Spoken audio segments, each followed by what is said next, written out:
Seeing a child's first steps are precious for any parent. Outside Sheshatshiu Innu First Nation, 70 people got to witness one boy's first steps. CBC's Heidi Adder has more on how this may also be the first step to bringing back a lost tradition. In an Innu tent outside Sheshatshiu Innu First Nation, about 70 people gathered at Mary Janet Hill's cabin to see Megan Rich's young son Daniel take his first steps outside. It's a tradition from Daniel's father's family, who are Mistissini Cree. They have a tradition, a very, very old tradition that all kids do in that region, where they participate in a ceremony called the walking out ceremony. It's a rite of passage. The Cree ceremony marks a child's first interaction with nature, the first time a child's feet are allowed to touch the ground, and begins all the lessons they will learn in their lives. Daniel's clothing was made by an elder in Sheshatshiu. He was dressed in the tent, then the ceremony began. He has to pretend that he's shooting the goose, right? So my brother helped him get his little gun out of the bag, and they shot the goose. He killed it. And so they went around and picked it up.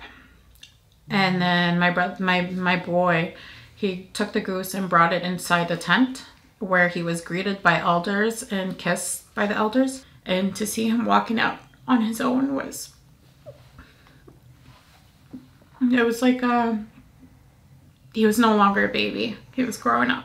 Rich says as far as she knows, there's no similar ceremonies in Innu culture. I really admired that the Cree Nation had traditions as strong as that one. It's quite a transition. Peter Panashaway says Innu did have a similar tradition, but it's been almost lost to trauma and settlement. Panashaway was raised for much of his childhood on the land by his grandfather. They were camped with his great-aunts and uncles one day when excitement filled the camp about his young cousin David Panashaway. They had dressed up David in Innu traditional clothes, and I remember his grandmother, Naisha, being very excited about the whole event. You know, they all were, right? And as the sun rose, they took him out into the world, shall we say.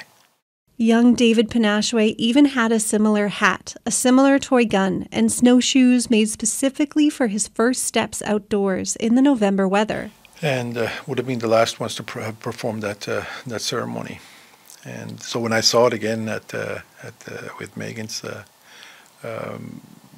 walking out ceremony, it was very, very special. But it reminded me of that what took place back in, I guess this would have been in the 70s, you know, when this took place. Panashaway says there's many similarities between Innu and Cree. Right now, Sheshatshiu Innu First Nation is struggling with the trauma of nomadic people being forced into communities. Panashaway says calling back to those old traditions, strengthening the language, and improving education could help with those struggles. Having that ceremony and everyone's watching it on Facebook reminds everybody that, you know, hey, you know, this is important, and our children are important, and our grandchildren are important, and we need to bring that back. We need to make sure that we look after our kids. And so I think that was the message, and I think it was very powerful. Megan says Daniel has been tough to keep up with since his feet aren't just touching the ground, he's now running around, but hopes this is just the first of many traditions he'll be a part of. Heidi Adder, CBC News, Sheshatshiu Innu First Nation.